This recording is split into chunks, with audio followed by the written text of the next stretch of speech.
Bamako ana lamini na bolomana dugu Mali kɔnɔ Mali kɔ kan Amadu El Konare an bɛ bɛɛ lajɛlen fo k'u wale ɲuman wajibi an sigira kɛnɛ kan tali laadala jɛmu anw fɛ yan fɛn minnu bɛ laadala bɔli kɛ o don Amadu El Konare a fɔra ko an k'o kala ni k'a ɲɛfɔ bamanankan na sige nka min ye a ko gundo ye a wulikajɔ n'a cɛsiri sɛbɛnfura gundenw o don dabaji karamɔgɔw sige olu ka wulikajɔ suko ni dugusɛjɛ tɛ Amadu El Konare k'a dɔn jamana kunnafoniw b'a maana o don politiki kuma sɔrɔ kuma hadamadenya kuma ani kabako kumaw hali Amadu El Konare baara in dike a baara n'a maa saba ma jɛku la fiyewu sɔngɔdɛ in na min ye Hamɛdi Ejakite filakɛ Amadu El Konare daba tunkara i k'a dɔn n'ale yamaruya di sisan an b'a dakulu walu po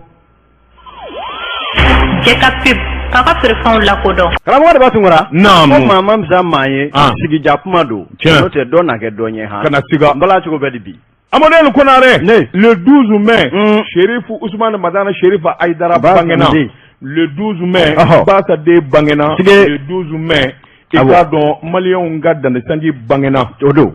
Amadu El Konare min ye Ousmane Madana Sherifa Aïdara a ma kuranɛ dilan a mana ni kuranɛ kura ye a bɛna don min ka waajuli kɛ a y'a sɔrɔ waajuli bɛ kɛ jamana in kɔnɔ hijibu kuranɛ minnu y'a durusi o cɛ 100 ni kɔ bɛ jamana in kɔnɔ a bɛna don min ye kuranɛ fɔbaa ye o ka ca nka Ousmane Madana Sherifa Aïdara fili kɛra yɔrɔ minnu na a nan'o de tile basande an filila yɔrɔ minnu na yɔrɔ minnu di tiɲɛ minnu kɔnɔna i k'a dɔn waajulukɛlaw fɛ ale nan'o de tile Aïdara n'o tɛ a tɛ fɛn bɔ kuranɛ kɔnɔ min ye kura ye o wulibali don nka minnu jɛngɛna a b'o de tile a banna le 12 mai o don min ye Dankɔrɔba y'a bangena an bɛ dugawu k'a ye a ka dugawu k'an ye hali bi min ye sijan ni kɛnɛya ye Ala k'o d'an n'a ma ami Amadu El Konare ne bɛ n bolo bɔgɔ ka don n bɛ wɔni sɛbɛn ye sɛbɛn min n'u k'a ma le reflet d'Afrique o don Amadu El Konare ni Ala jɛnna n'a ye Mali ani CEDEAO fɔɲɔgɔnkɔ min n'a bɛ sen na i k'a dɔn a bɛna duga Amadu El Konare i k'a dɔn Dankɔrɔba min n'a bɛ Togo fɔri Yasin bɛ Yandema i k'a dɔn Mali faamaw kun y'a magɛn sabula ale ye masakɛ basigilen ye a ka kumakan bɛ lamɛn a bonyanen bɛ fo k'a fɔ k'a to ten kabako kɔrɔfɔ in sɔrɔla maa min da o ye ko in dɔnba ngana de sabula n'i y'a mɛn diplomate o de ye maa minnu bɛ jamana ni jamana wɛrɛ cɛ ɲɛnabɔ i k'a dɔn baarakɛla don a ye kɔrɔfɔ in sɔrɔ i k'a dɔn jateminɛw ani wulikajɔ minnu kɛra Mali faamaw kun ye ciden bila ka taa Togo jamana na o kɛra fɔri Yasin bɛ ni ka taa kuma ɲɔgɔnya yalima a ma se sa ka dabali ni fɛɛrɛ tigɛ i k'a dɔn nin gɛlɛya bakule min bɛ Mali ni CEDEAO ni ɲɔgɔn cɛ a bɛ duga cogo min na Yasin bɛ a ye layidu ta k'a fɔ a na wulikajɔ kɛ ka cɛsiri kɛ farafinna masakɛ bɛɛ a y'a bɛɛ lajɛlen wele ni ka hakilinaw dɔn malidenw yɛrɛ a n'olu fana bɛnna ko la i k'a dɔn ɲɔgɔn ye de bɛna kɛ ɲɔgɔn ye bali de bɛna kɛ joona i k'a dɔn kokura ka boloda Mali ani CEDEAO ni ɲɔgɔn cɛ ni sɔngɛrɛw ma bɛn mana k'o kan o dugusɛjɛ yɛrɛ bɛɛ i k'a dɔn gɛlɛya in bɛ duga pewu sɛbɛnnikɛla ko Mali faamaw u bɛ cɛsiri la u bɛ wulikajɔ la nka cɛsiri ni wulikajɔ malidenw y'a dɔw ye sabula maliden fana i k'a dɔn a ye basigi kɛ ka hakilisigi kɛ o kɛra ni k'i jigi da Mali faamaw kan a ko hali n'o y'a sɔrɔ min ye cɛmancɛ fanga ye i k'a dɔn a kelekubaw bɛ yen min ye cɛmancɛ fanga ye i k'a dɔn a ye wulikajɔ ni cɛsiri minnu kɛ dɔw bɛ yen olu t'a fɛ k'a kuma mɛn o ɲɛ t'a fɛ ka d'a kan habada o de la saa kalo 12 i b'a ye k'a fɔ jamana den dɔw bɛ yen olu bɛ fara ɲɔgɔn kan ka mɔgɔ hakili jigi Mali a ka tilennenya a n'a ka wulikajɔ kura faama kuraw kɔni y'u se kɛ jamanadenw fana y'a dɔw ye nin kun ye sɛbɛn ye an ye min bɔ reflet d'Afrique kɔnɔ a ka bi bɔli la karamɔgɔ daba tunkara ne bɛ tigɛ don teliya la kunnafoni sɛbɛn le prétoire Binaja Dumiya a ye sɛbɛn kɛ Binaja ko a bɛɛ n'a ta Mali furanjɔrɔ fanga i k'a dɔn fɛn ɲɛna fɛn ma ɲɛ i k'a dɔn bɛɛ lajɛlen ɲɛ b'a la nka ko min ye i k'a dɔn i bɛ diɲɛlatigɛ fɛn bɛɛ fɔ cɛmanjɔrɔ fanga ma ko fɔ min ye minisiriso min ɲɛsinnen don jamana marako mara cɛmabɔli ma o kalifara maa min na ko o ma jeniɲɔrɔ fin a ka minisiriso la colonel Abdoulaye Maïga a bɛ nin cɛ in de ko fɔ sɛbɛnnikɛla ko n'i y'a ta k'a lajɛ min ye ka bi k'a dɔn awa Asimi ale ye kow ta tɛgɛ fila la minisiri minnu bɛ yen i k'a dɔn jɔnko ala ni jamana yɛrɛ kanu ani jamana dɛmɛli ka bɔ sebe jukɔrɔ kɔlɔn kɔnɔ n'a hakilina b'u la bɛɛ lajɛlen jeniyɔrɔ yira a bɛ furanjɔrɔ fanga daminɛna danaya dara i k'a dɔn maa caman kan nka cɛba min bɛ yen bi i k'a dɔn ni ŋanaw fɔra i k'a dɔn min fɔ o dɔ ye colonel Abdoulaye Maïga ye sɛbɛnnikɛla ko i k'a dɔn an ka taa ɲɛfɛ a ko min ye ni ye ministre so ta k'a lajɛ a fɔ mo nansarakan na des départements clés n'o ye ministre so ye k'a dɔn jamana mara yɛrɛ ka gɛlɛn minnu kɔ i k'a dɔn o dɔ de ye i k'a dɔn ministère de l'administration territoriale ye wa o kalifara maa min na o de ye Abdoulaye Maïga ye sɛbɛnnikɛla ko kabi i k'a dɔn Abdoulaye Maïga nana n'i ye gouvernement jamakulu ta ni k'a lajɛ ministre min bɛ i k'a dɔn n'a b'a la baara dɔ ni k'a kɛ a kɛcogo la wa n'a nana ni yɛlɛma caman ye ka maaw ŋunafa i k'a dɔn ko Abdoulaye Maïga a b'o cɛbaw cɛma a ko hakilina jiginna n'i y'a ta ni k'a lajɛ minisiriso min ɲɛsinnen don marako ani jamana cɛmanabɔli koɲɛw ma minisiriso don min ka baara de ka gɛlɛ fɔ k'a fɔ k'a to ten nka min ye i k'a dɔn Abdoulaye Maïga a ye yɔrɔ in baara in kɛcogo dɔn wa i k'a dɔn maa minnu bɛ yen n'a n'olu ye baara ɲɔgɔn ye n'o ye politiki banku maaw ye olu fɛ sigi ka gɛlɛ o de ye gɛlɛya da ye nka maa don maa min bɛ yen i k'a dɔn jamana bɛ bolo min kan a sera ka i k'a dɔn société civile politiki maaw ka taa se i k'a dɔn jamana bolofara bɛɛ lajɛrɛlen kafo ɲɔgɔn kan hakili falenfalenw na ni ka fɛɛrɛw sigi sen kan ɛlɛ ni maaw bɛ se ka don da kelen ni ka bɔ da kelen cogo min na a ko misaliya fɔlɔ baara gɛlɛnba bɛ yen a bɛ fɔ min ma i k'a dɔn recensement ani i k'a dɔn liste électorale maa minnu bɛ yen ni olu kɔni bɛ kalafili n'u cɔ bɛ kalafili sɛbɛn kan ka se k'o lakuraya waati ani waati jamana bɛ gɛlɛya baaraw musaka ko nasiratigɛ la nka o bɛɛ n'a ta a sera k'o baaraw daminɛ kabi octobre kalo tile gale ka se décembre kalo tile 31 san 2021 o baara o sabatira délégation générale aux élections n'u ko a ma DG olu kɔni a kɛra sababu ye olu k'u ka sɛbɛn baara bɛɛ lajɛlen ba ni ka na gafe ba di tali minisiri yɛrɛ ma fɛn bɛɛ lajɛlen tun labɛnnen don waasa kalataw baaraw bɛ se ka kɛ o yɔrɔ kɔni na nka ka kɛ ni paraw bilali ye kow la ani gɛlɛya misɛnnin dɔw ye kalafili baaraw olu ma se ka kɛ waati fɔlɔ bolodalenw na i k'a dɔn baaraw tɔw o tora sen na a ko ka fara ninnu kan fɛn min bɛ tali kɛ jɛkuluba kelen ka sigi i k'a dɔn kalata la a kana fɔ karisa e tɛmɛna a kɛra namara kan karisalakaw ye fanga di karisalakaw ma o ka bɔ a la pewu a ye hakili jagabɔ kɛ u ko min ma i k'a dɔn awa jɛkuluba kelen ni o ye k'a dɔn awa liste électorale kɔfɛ organe unique et indépendant de gestion des élections ka se ka jɛkuluba dɔ sigi maa ladiriw bɛ minnu cɛ ma kalafili ka k'a ɲɛkisɛnin kan ni e daba paasera bɛɛ k'a dɔn k'i paasera wa kan ka bɔ a la pewu i k'a dɔn kalata baaraw ka kɛ wa o hakili falenw kɔnɔ i k'a dɔn politiki banku maa o maa bɛ yen a ye bɛɛ lajɛrɛlen wele k'o lamɛn n'i hakili b'a la maa minnu bɛ yen bamananw b'a fɔ bariko langolo de man kan ka bon i b'a ye n'i ye politikimanw wele wete kɔfɛ minnu ye 0% ni 1% ye i k'a dɔn kalata labɛnni ko kuma olu de nɛ bɛ kala wa i k'a dɔn olu n'u ka gɛlɛya kisɛ ni i k'a dɔn ko tiɲɛni bɛɛ la Abdoulaye Maïga a ye nin bɛɛ muɲu ka fɛɛrɛ bɔ k'a da tali sɛbɛnnikɛla ko n'i y'a ta k'a lajɛ maa don maa min bɛ yen n'a ye kalanw ni wulikajɔ minnu kɛ diɲɛ yɛrɛ bunakun kan olu de kɛra sababu ye hadamaden yɛrɛ bɛ minɛ cogo min na maa min bɛ yen ni bibaatɔ dalangolo tɛ ka nin bɛɛ ka ŋuɲɛ kun ni ka hakilina ɲumanw sigi k'o de bɛ k'a dɛmɛ a ka baaraw la carte nina fiche individuelle o sɔrɔli ko tun ye kata ba naani solasiri 6 min ye site dɔ plateforme bilara sen kan maaw bɛ se ka i k'a dɔn nɔgɔya sɔrɔ o la cogo min na n'u n'a damanda ka wulikajɔw kɛ an ka jamana marako la waasa i k'a dɔn jamana mara bɛ nɔgɔya cogo ɲuman na i k'a dɔn Abdoulaye Maïga k'a b'a la k'o baara sabati ko ni janjo bɛ fɔ maa ku gouvernement kɔnɔ bi i k'a dɔn cɛsiribaw cɛ la colonel Abdoulaye Maïga ministre de l'administration territoriale porte-parole du gouvernement k'a b'o cɛbaw cɛ ma kamalenkɔrɔ belebele jamanja waati kuma dɛ kuma t'a fɛ a don fɛn si sɔrɔ man di dɛ fo n'u ye bazɛn tigɛ a ye a ka bɔ a ka ɲɛ a ka bazɛnko de ka bon o de ye tiɲɛ ye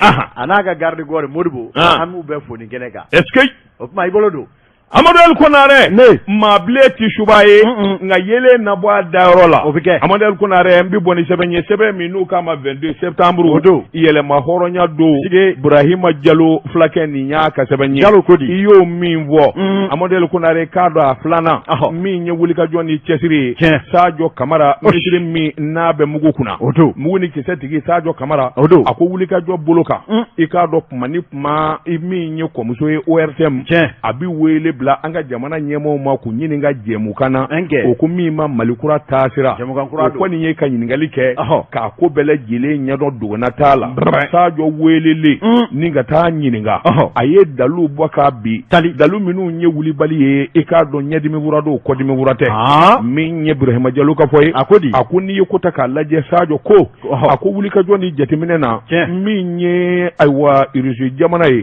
olu kana an ka jamana kɔnɔ kana an ka mɔɔw kalan dɔnniya awa walima mugu ani marifa tacogo la o tɛ ko kura ye kɔkɔrɔ don kabini san 1960 irisiw bitɔ ka cɛw de bila ka na Mali kɔnɔ minnu bɛna kalan kɛ an ka sɔrɔsikuluw kun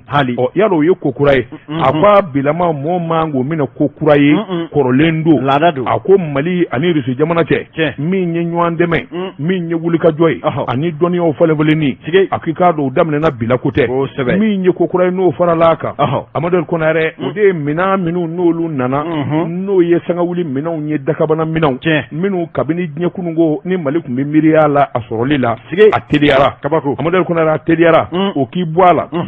min ye bolimafɛn ni nɛgɛ don Amadu Konare k'a dɔn awa min ye a boli ye siga t'a la don dɔ la a na tiɲɛ min ye minɛnkɔrɔ caman ye bolimafɛn caman kɔrɔ de jɔlen kun da sisabara kan kaki dilanbaliya la a k'o banna pewu irisiw labanna i k'a dɔn ka maa bila ka na minnu b'u ka bolimafɛnw ani manamafɛnw dilan ni min diɲɛna ka jɔ i k'a dɔn tile 2 bɛɛ o bɛ wuli ka jɔ a sen kan a pièce de rechange a n'a dilanlikɛlaw o tɛmɛnen kɔfɛ an ka jamanadenw fana bɛ kalan a k'o kɛcogo la a k'o wuli ka jɔ a n'o jateminɛw na n'i ye Mali sɔrɔsikulu jateminɛ bi i b'a ye k'a fɔ an ye wulikajɔba kɛ wulikajɔba min awa n'a kɔni kɛra ko ye min fusara jamanadenw ma min ye sɔrɔsikuluw ye min bɛ Faransi ko fɔ barikani yalima k'u ye baara kɛ wa u ma baara kɛ a k'o ɲininkali de kan ka kɛ sɔrɔsiw la min ye Faransi sɔrɔsiw ye sabula ale tɛ se k'o ɲɛfɔ a bɛ min kɔni dɔn Mali sɔrɔsikuluw ka wulikajɔ ni cɛsiri u ye labɛn min kɛ don min u bɛ ko in da fanga na k'a daminɛ kɔrɔfɛ kana bila jamana camancɛ bolo la min kun bɛ jamana kɔnɔ a donnen don gɛlɛya min kun bɛ jamanadenw kan a donnen don hadamaden ka taa ka segin ni nani ani ni tiɲɛni min kun kɛra o donnen don nka bi n'i y'a ta k'a lajɛ Mali kɔrɔ ni tilebi i ka dɔn nɔgɔyaba donna fɛn caman na a ko min ye jahadimaw ye tatuguliw la min y'an ka sɔrɔsikuluw ye olu ka wulikajɔ ni sebaya sɔrɔ a k'i b'a ye k'a fɔ u bɛ kɛnɛ kolojala kan bi nka min kɔni ye jateminɛw ani hakilinaw ye u y'a ɲininka fana yalima Mali sɔrɔsikulu i k'a dɔn ka taa se Faransi sɔrɔsikulu minnu n'u b'a an ka bolo kan yan yalima u tɛna se ɲɔgɔn ma don dɔ la sabula sɔmi min kɛra i k'a dɔn awa sɔrɔsi faama dɔ fɛ ka bɔ Faransi k'a fɔ u tɛna kisi ɲɔgɔn ma Sadio ko a k'o ye nkalon ye ninnu maa min b'i nɔfɛ n'i sɔmina walima maa min b'a fɛ ka kɛlɛ baga i ma n'i k'a dɔn n'i sɔmin'o fɛ joona i b'i sigi a ko o wulikajɔ n'o bolo kan ale dalen don a la danganiyanen don n'a ye ladamu ni Mali sɔrɔsiw hakilina min b'u la ani Faransi sɔrɔsiw tɛ se ɲɔgɔn ma abada lezi ala yɛrɛ kana kɛ abada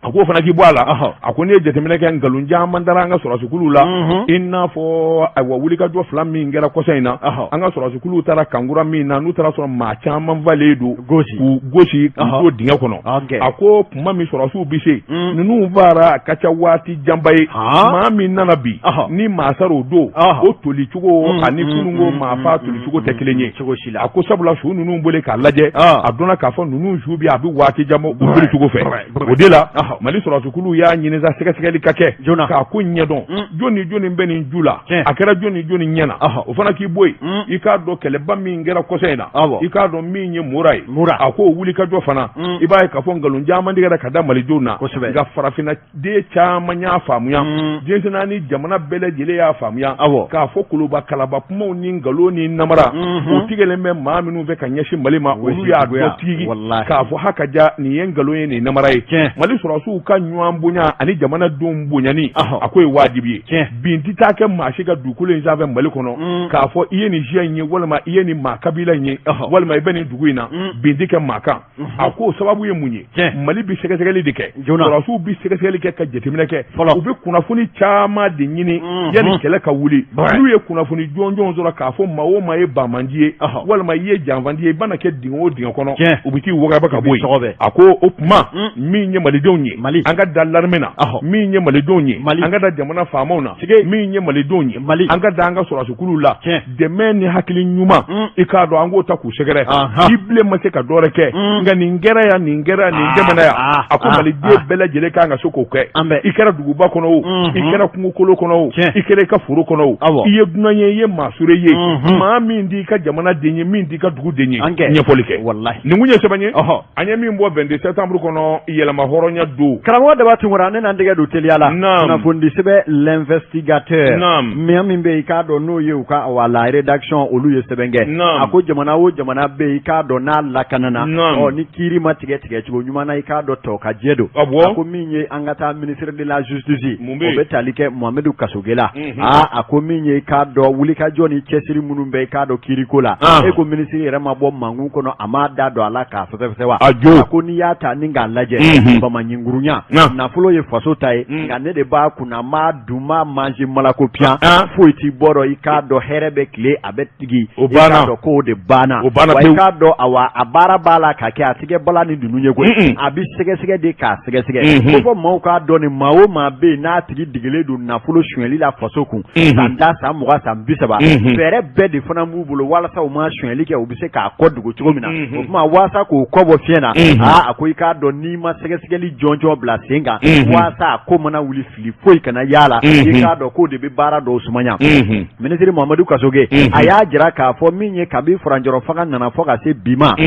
jamanakuntigi yɛrɛ n'o ye colonel Asimi Goita fɛn min bɛ yen n'a ma tulonkɛ ko la tile kelen a ko min ye ɲakilibaliya ni kiiri tigɛ cogo juguya ŋanamu ni bamanɲingurunya min bɛ jamana in kɔnɔ i k'a dɔn a ye wuli a ka fɛɛrɛ ɲini a la joona fɛn o fɛn bɛ yen n'o ye ne jɔyɔrɔ ye a la i k'a dɔn o tɛna dulon cogo si la o kama danganiyaw dira ministre min ɲɛsinnen kiiriko ma bɛɛ lajɛlen tun dalen b'a la Muhamadu Kasoge ye maa ye kiiri bunakun kan maa min bɛ yen i k'a dɔn n'a ka wulikajɔw ka bon kosɛbɛ sabula a ye i k'a dɔn dalu jɔnjɔnw yɛrɛ kabi poli économique la o de kama danaya kurayara a kan ni ka sin k'a kɛ kiiri ministre ye o de kama wulikajɔ ni baaraw o kalifara a la wa sɛbɛnnikɛla ko a yɛrɛ ka fɔ la o baaraw daminɛna koyi a ko an bɛ waatinin min na i ko sisan karamɔgɔ daba tungura min bɛ tali kɛ awa kiiri cɔla sɛbɛ 1000 sɛbɛ 462 i k'a dɔn k'a fɔ olu de taara ni k'o yuguba olu yugubali kɔnɔna la min ye kiiri sɛbɛ 690 olu kɔni taara ni k'o fɛsɛfɛsɛ k'o kɔ n'o ɲɛ bɛɛ lajɛrɛlen dɔ ni ka sin k'o ta ka t'o di kiiritigɛlaw ɲɛkɔrɔ tali a ko o fana cɛ ma kiiri dossier 275 olu kɔni de taara ni k'olu juger k'o ko b'a ta ye k'o jotigi jo ni k'o jalakitigi jalaki nafolo sefa wari min bɛ i k'a dɔn i ni sɛgɛsɛgɛliw bɛ olu kun kan n'o de ɲɛma tununi siga kɛlen don la k'o ɲɛma tununi Mali kɔnɔ o de ye sefa wari miliyari 1000 miliyari 27 miliyɔn 100 ni miliyɔn 19 $120,000 ni kɔ ani 100 n'a kun kan fɛ baba kuma n'a ye wari ba la hawla wala quwwata illa billah nin bɛ da diɲɛ jamana jumɛn kan k'o bɛ kɛ jamana ni ne dunbɛ a ka muso ba minnu filɛ a se dɔn a ka mobili belebelebaw ninnu ne don u donna ninnu de dɔn so e la dɔ bɛ a se la wa Amadu El Konare ɲininkali tɛ wa an tɛ kuru kunna an t'a ju la an tɛ marché ɲini marché ti d'an ma Amadu El Konare k'a dɔn daba i ye jeliden ye i ka kuma diyara in na 1000 minɛ anw ka nasɔngɔ bɛ bɔ nin de la ne tɔgɔ fɔ k'u nin na ni 1000 bɛ ne bolo i ka 1000 n'i ka jeliba mɔ nka miliyɔn 10 mi di jeliba mɔ wari yɔrɔ o yɔrɔ o b'a sɔrɔ joli bɛ jatigi kun o ma di yan dɛ ayiwa naam sɛbɛnnikɛla ko nin miliyari hakɛ min fɔlen filɛ minisiri de ko boli b'a la ka kɛ nin ne nɔfɛ ne ye nafolo ye jamana faama malidenw i y'a dun k'a manger k'a ban tayi i k'a dɔn k'u sigi k'u ɲɛ kɛ i ko jakuma wara ɲɛ i ko k'o ma kɛ o tuma boli de bɛ nin ne nɔfɛ i ni maa caman ye haraba transition donna ta u ye ka jagoya kɛ u y'a don ta a bɛɛ lajɛlen b'a kalama ala n'a kira cɛ u ye nafolo min u b'a dɔn transition ɲɛ tɛna tɛmɛ a bɛɛ ka boli de ye nin ye nka se minisiri ko boli tɛ dan kɛ a ko min ye i k'a dɔn ni musaka hakɛ min fɔra nin bɛ ɲini cogo min na a bɛ ɲini ten de koyi a ko u ka wulikajɔw kɔnɔna la min ye maa minnu bɛ yen n'olu minɛna kaban walima minnu nɔnɔbɔli daminɛna olu de bolila tugu nafolo hakɛ min bɛ yen n'u y'o sara kaban sefa wari miliyari 4 miliyɔn 241 $100,000 ani 20 ni kɔ i k'a dɔn o kɔni salola kaban minnu ye dɔ sara kaban ka fara o kan ni y'a mɛn caution maa minnu bɛ kiiri la ni y'a dɔn ɲakili berenin bi tɔrɔ kun k'i kan ka ni musaka hakɛ in ne sara i k'a dɔn o minnu sɔrɔla fɔlɔ ni dɔw bilara liberté provisoire la o bɛ taa sefa wari miliyari 15 miliyɔn 300 miliyɔn 72 i k'a dɔn ani 17 ani dɔrɔmɛ 82 i k'a dɔn o salola fɔlɔ minnu bɛ n'u minɛna yuruguyurugu la n'u bilara ko liberté provisoire u ye caution mun sara fɔlɔ n'a tɔ bɛ kɔfɛ o bɛ tali kɛ o musaka la hali bi n'a ka bi ministre ka fɔ la a ko min ye k'a daminɛ fɔ ka se décembre kalo san 2021 ma i b'a ye k'a fɔ nafolo hakɛ min bɛ i k'a dɔn ni session dayɛlɛla o session kɔnɔna la i k'a dɔn sefa wari miliyari 1 miliyɔn 570 ani i k'a dɔn 7 ka se 30 ani a kunkanfɛn ma olu kɔni kɛra musakaw ye minnu fana tarakira o kɔnɔna la a ko ka fara ni o kan a bɛ fɔ min ma ko amandi n'o ye ɲagili musaka ye i k'a dɔn bereni tɔrɔla ka o musaka minnu ɲagili bere bi o bi t'i jɔ sefa wari i k'a dɔn a miliyɔn 600 miliyɔn 30 ani 9 ani 80 na o fana tarakira a ko min ye ka fara nin bɛɛ lajɛlen kan min ye i k'a dɔn ɲagili binna maa minnu kan kiiri senfɛ n'a bɛ fɔ dommage et intérêt i binna karisa kan walima i binna jamana kan ni nafolo hakɛ sara jamana ye i k'a dɔn musaka min bɛ yen ni o bɔra maaw kun o la sefa wari miliyɔn 260 ani 30 dɔɔni don ko sɛbɛnnikɛla ko i k'a dɔn o kɔfɛ condamnation karisa i nɔ yera a sɛgɛsɛgɛra k'a fɔ i nɔ bɛ ko la i k'a dɔn o hakɛ min bɛ yen ni kiiri maaw y'o salo k'o da ni dalu jɔnjɔn ye tan i k'a dɔn o musaka hakɛ min bɛ yen ni o kan ka sara n'o bɛɛ ma sara fɔlɔ n'o ɲinini bɛ sen na miliyari 80 ani 6 i k'a dɔn miliyɔn 800 miliyɔn 70 ani 3 ani k'a dɔn 90 ani dɔrɔmɛ 100 immeuble bɛ ACI la ni wari ma sɔrɔ u k'o feere immeuble bɛ ngi ɲini ka quartier du fleuve la ni wari ma sɔrɔ u k'olu feere hali dugu jukɔrɔsow b'a la a caman de o kuma a bɛɛ bɛ sɔgɔ bɛɛ wari jɛ bilalen don forow kɔnɔ mobiliw dogolen don forow wallahi Allah ka fɔ kɛ n wele n k'u yɔrɔ jiri la e b'u yɔrɔ dɔn wa n caman ka u dogolen don de kelen fɔ ko maa min bɛ maaw ɲɛ minɛ ka na ko fɛn min suɲɛna k'a dogolen filɛ k'o tigi m'o bɛɛ dɔn gansan wasafurula jamana in kɔnɔ ni min kuma jugu rɔ kiiritigɛ o k'i wele k'a fɔ i ye nin min fɔ nkalon don tɛ fɛn dɔn dɛ ko n'an ye bamanjiw ye ko la population doit collaborer mais n'an ye yuruguyurugukɛlaw mun bɛ ka jamana sigi sen sabara la la population doit collaborer on collabore e bɛ mobili baw dogolen yɔrɔ dɔn e bɛ étage baw jɔlen yɔrɔ dɔn o tuma mission kura dir'i ma un indicateur naam i bɛ bila kiiri ɲɛ kana siga sɛbɛnnikɛla ko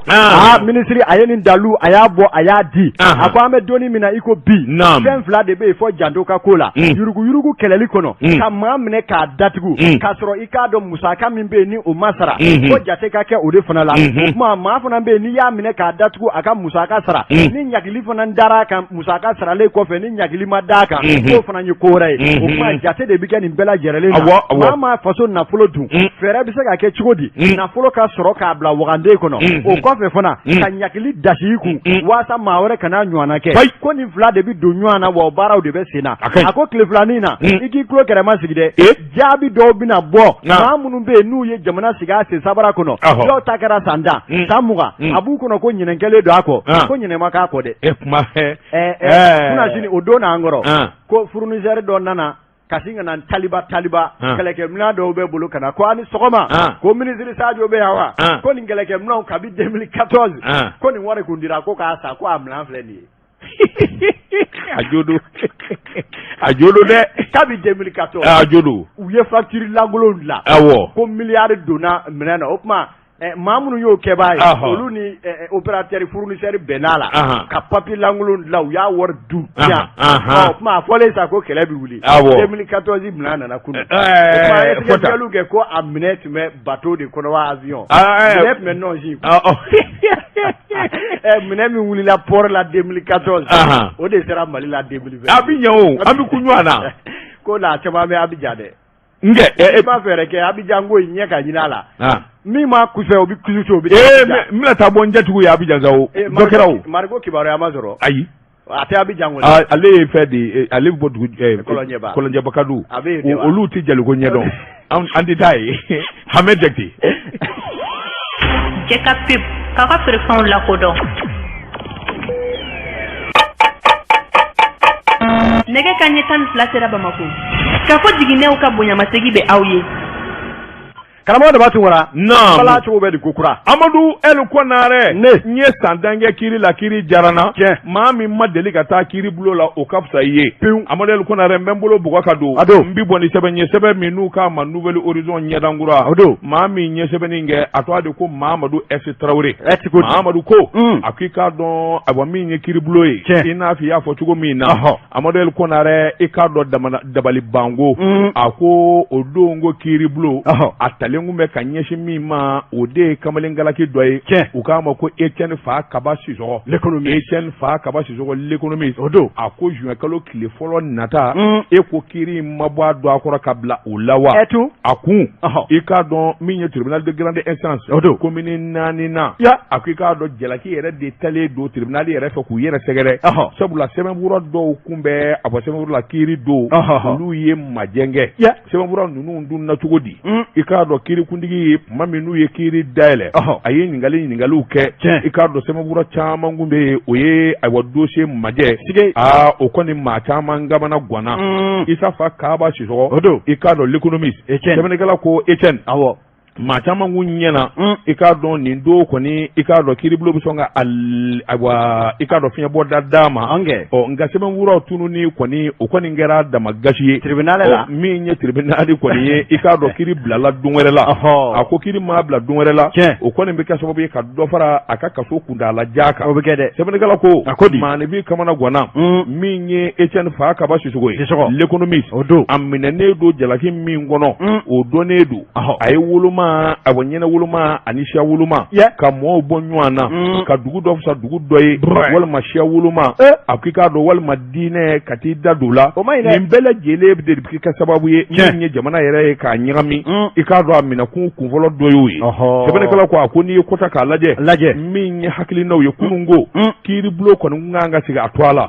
nka min kɔni ye sɛbɛnfura ye n'o kɛra majɛ ye a bɛɛ lajɛlen ɲamadɔ kiiritigɛlakuntigi y'a jira k'a fɔ o tuma a bɛ bɔ a dɔgɔkɔrɔ min y'a ka sɔrɔ nin donbaw ye olu kɔni olu dama kasi kosɛbɛ olu ye kuma caman fɔ ko di min kɔni ye a bɔ sɔrɔ nin dɔbaa dɔ ye o y'a jira k'a fɔ maître Isane Kone o y'a jira k'a fɔ nin ko in kɔni ye dabagama de ye ale ka client i k'a dɔn ka se ka to kaso bolo ka hali bi n'a ka bi ko nin bɛ kɛ kɛcogo jumɛn in na a ka gɛlɛn min ye kiiri ye i k'a dɔn sɛbɛnfuraw bi kɛ a bɔ sɛbɛnfuraw bi mara kiiri bulo de la olu de b'a kiiri kɛ u de b'a sɛbɛnfuraw doni o bɛ se ka tunu cogo jumɛn in na a ka gɛlɛn o kuma nin ye dabagama ye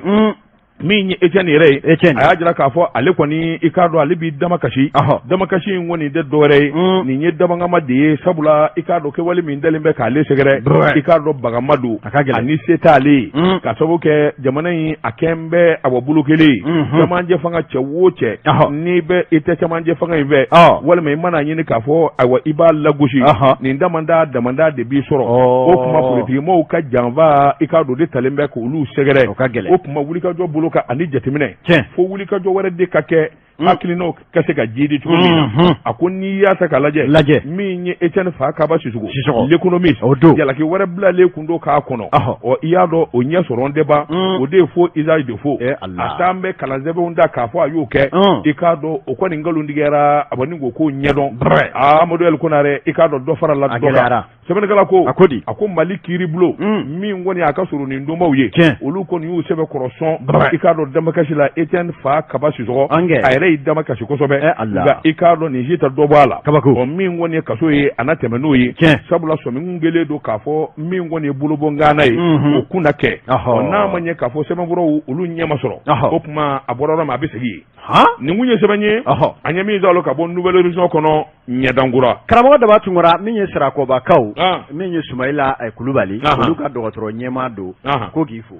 Sirakɔba i tɛ yen fa nɔ ayi o bɛ mini don dɔ an bɛ taa aw ka fanfɛ jamana in dɔ don wa anw ka fan fɛ mini Kolokani yanfan ye k'a daminɛ Katigo a bɛ Kolokani mara la a dugu b'o yɔrɔ la ko ɲɛ tɛ ka kɔrɔ k'a ye k'a ni ce an tɛ Sezara premier min Jɛka pub k'a ka feerefɛnw lakodɔn Daba Tunkara naamu ko ni basa don dɔ ye kogo la a pɛrɛnna de kana siga a tɛ don yɔrɔ sɔrɔ bala cogo bɛ di bi Amadu El Konare n bɛ bolo bugɔ ka don bi bɔ ni sɛbɛn ye sɛbɛn min n'u k'a ma lasirɛn Amadu El Konare fɛn min n'o kɛcogo ma ɲɛ o fɔcogo tɛ ɲɛ abada sɛbɛnnikɛba a tɔgɔ de ko Dugufana Keyita dugu fana Keita ko a ko n'a jɛra ko la bɛɛ lajɛlen k'i janto i ka kɛwalew ani ka kuma fɔta la fulaw ka jɛrɛjɛkulu min n'u k'a ma ko Tabital Pulaku Amadou Konare i k'a dɔn jɛkulu in sigira a mɛnna kabini san 2018 i k'a dɔn u ye bolofara kɛ jɛkulu in na min b'a to i k'a dɔn gɛlɛya min n'a ye fulaw sɔrɔ u sigiyɔrɔ la i k'a dɔn lafiya bɔda ni dɛmɛ bɛ ta k'u sɛgɛrɛ kosɛbɛ kabini san 2018 min ye ayiwa dankɔrɔba ye n'o ye Amadu Diko Dr Amadu Diko Dr Amadu Diko ale de ye denmisɛnw ka jɛkulu ɲɛmaa ye Amadou Konare i k'a dɔn a ye to a tiɲɛba sɔrɔ Amadou Konare sabula n'a fɔra k'i hɔrɔnkɛ nin den ɲakulu belebeleba fulaw ka jɛ tɔgɔ taara sɔrɔ nin na i k'a dɔn ŋanamu ni suɔni na a bɛ maanifi kuma suti sɛbɛnnikɛla ko i k'a dɔn jɛjugu laban ye ɲɔro ye a ko cɛ in mɛnna nin ko in na koyi Amadu Diko Dr Amadu Diko a mɛnna na de n'o tɛ nin ko in i k'a dɔn a ka da tile ka janjala min kɔni ye ɲɔgɔn janfa ye o de kɛra sabula i k'a dɔn o kun kelen bɛ ka jɛsigi min ye dɛmɛ o dɛmɛ n'a bɛna di awa Tabital Pulaku ma i k'a dɔn a bɛ di olu de ma k'u k'a tila mɔgɔw ni ɲɔgɔn cɛ maa ka ca minnu bɔra u sigiyɔrɔ la maa ka ca minnu ka nafolo tiɲɛna maa ka ca fula ka misi ni saga tiɲɛni i k'a dɔn i makari ko da ye o tuma dɛmɛ ka ta k'u sɛgɛrɛ nɔnɔ b'a la sukoro b'a la malo b'a la i k'a dɔn tulu yɛrɛ b'a la min jate nana minɛ kɔsa in na jagokɛlaba dɔ ye dɛmɛ ta ka jɛkulu in sɛgɛrɛ a dira ale de ma kɔrɔlen ale de b'u bɛɛ lajɛlen tila Amadou Konare i k'a dɔn ani jagokɛla dɔ jaja bɛnbɛn bɛɛ b'u ni ɲɔgɔn cɛ a mɛnna janfa in na a sina k'a bɛɛ feere ten 1,900,000 subahanallahi fɛn mun bɛ ka di ko nin déplacé mun bɛ kɔlɔbɔ ko ka taa d'u ma maliden dɔ k'o feere a y'i d'a kan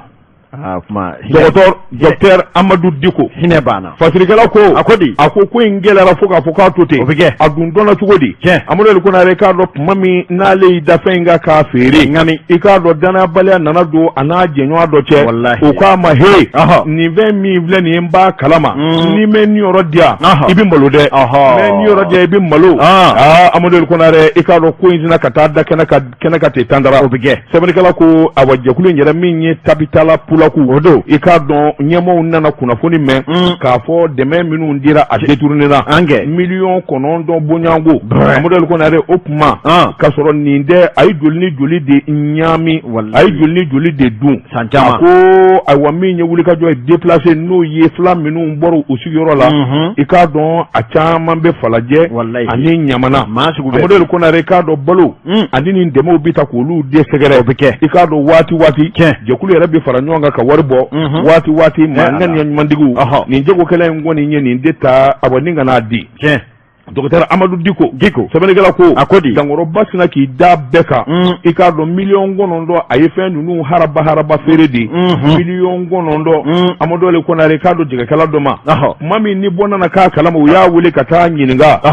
Amadou Konare k'a dɔn a ye jɔnkala fɔ a jɔra a la koyi ka sababu kɛ ɲininkali kɛra nin minɛn in nin minɛn nin sukoro nin nɔnɔ a malo i k'a dɔn a bɛ mini association Tabaku ɲɛmaaw u y'a ɲininka k'a ɲininka fo k'a dala k'a ban fulakɛ a ye jɔnkala fɔ i k'a dɔn a ko tiɲɛ yɛrɛ la ko in kɛra kɛcogo min a y'a fɔ nin tɛ dɔwɛrɛ ko fɔ suɲɛni kɔ nin tɛ dɔwɛrɛ ko fɔ janfan kɔ a ko ni maa min ye ko ta k'a lajɛ fulaw yɛrɛ dama ni ɲɔgɔn cɛ nin bɛ maanifi danbe b'i la nin jɛkuluba in i k'a dɔn a bɛ maa koloma a bɛ maa danbe b'i la kosɛbɛ a ko wulikajɔ bolo kan min ye valeur min bɛ minɛn in na a ka ca 1,900,000 ye ale kɔni ye a sina k'a jaabi ten a k'a wari jɛ minɛ ne bɛ ɲuman nege bɔ maaw la jagokɛla min y'a san i k'a dɔn a y'o fana jira sɛbɛnnikɛla ko a ko wulikajɔ bolo kan ani hakilinaw fulaw ka denmisɛnw ka jɛrɛjɛkulu ɲɛma n'o ye jeunesse Tabital Pulaku o don a ko i b'a ye k'a fɔ min ye bɔrɔ 1,000 ni 380 ni 80 ye malo min ye bɔrɔ 1,000 ni 200 sukaro min ye tulu bidon 100 ni 50 ka taa se i k'a dɔn makɔrɔniw n'a nɔnɔw bɛɛ ma i k'a dɔn o bɛ taa se paquet 600 ma i k'a dɔn a y'i da nin de kan i k'a dɔn k'a bɛɛ lajɛlen